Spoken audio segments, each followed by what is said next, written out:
नमस्कार दोस्तों, स्वागत है आपका हमारी इस नई वीडियो में। आज इस वीडियो में हम बात करेंगे रूस यूक्रेन विवाद के बारे में और आसान भाषा में समझेंगे कि क्या है ये पूरा विवाद। लेकिन उसके पहले अगर आपने अभी तक हमारे चैनल को सब्सक्राइब नहीं किया है तो सब्सक्राइब बटन को प्रेस कर दीजिए, बेल आइकन को दबा दीजिए और इस वीडियो को लाइक करना ना भूलिए।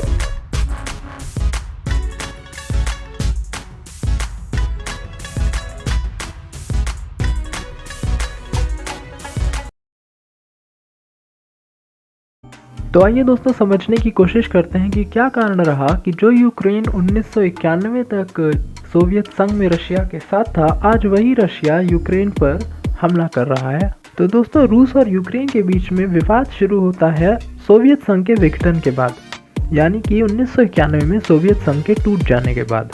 या यहाँ पे हम ये भी कह सकते हैं कि रूस और यूक्रेन के बीच में विवाद तब शुरू हुआ जब यूक्रेन ने अपने संविधान में नाटो का सदस्य बनने की बात कही। तो आइए पहले हम जानते हैं कि ये नाटो क्या है। नाटो को नॉर्थ अटलांटिक ट्रीटी ऑर्गेनाइजेशन या अटलांटिक अलायंस के नाम से भी जाना जाता है।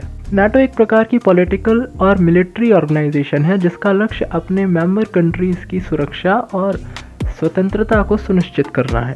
रूस एक महाशक्ति होने के नाते ये कभी नहीं चाहता कि कोई उसका पड़ोसी देश सैन्य ताकत में उसको चुनौती दे, इसलिए रूस यूक्रेन के नाटो ज्वाइन करने के खिलाफ है। लेकिन रुकिए जरा, बात सिर्फ इतनी ही नहीं है। 1991 में जब सोवियत संघ टूटा तो अमेरिका ने रूस को यह आश्वासन दिया कि कोई भी सोवियत संघ का पूर्व सदस्य नाटो का सदस्य नहीं बनेगा। लेकिन धीरे धीरे करके उसने यूरोप के या कहें सोवियत संघ के पूर्व सदस्यों को नाटो का मेंबर बनाना शुरू कर दिया। लेकिन अंदर ही अंदर रूस अपने आप में क्लियर था कि वो यूक्रेन को नाटो का सदस्य नहीं बनने देगा। इसीलिए रूस ने अपने पसंद का राष्ट्रपति यूक्रेन में बनवा दिया। लेकिन रूस और यूक्रेन के बीच में तनाव की शुरुआत तब हुई जब नवंबर 2013 में यूक्रेन के तत्कालीन राष्ट्रपति विक्टर यानुकोविच का कीव में विरोध शुरू हुआ।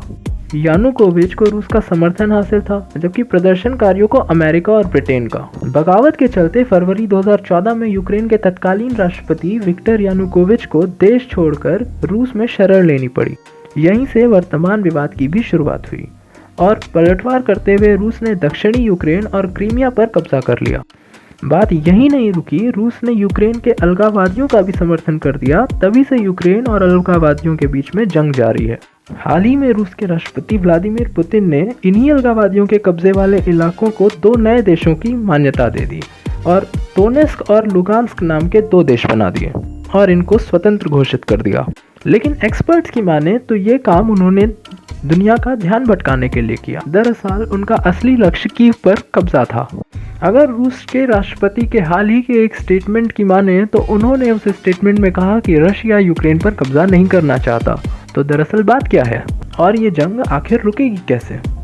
तो अगर एक्सपर्ट्स की राय माने तो रूस इस युद्ध को यूक्रेन में अपनी पसंद की सरकार बनाने के लिए और वर्तमान सरकार को उखाड़ने के लिए कर रहा है।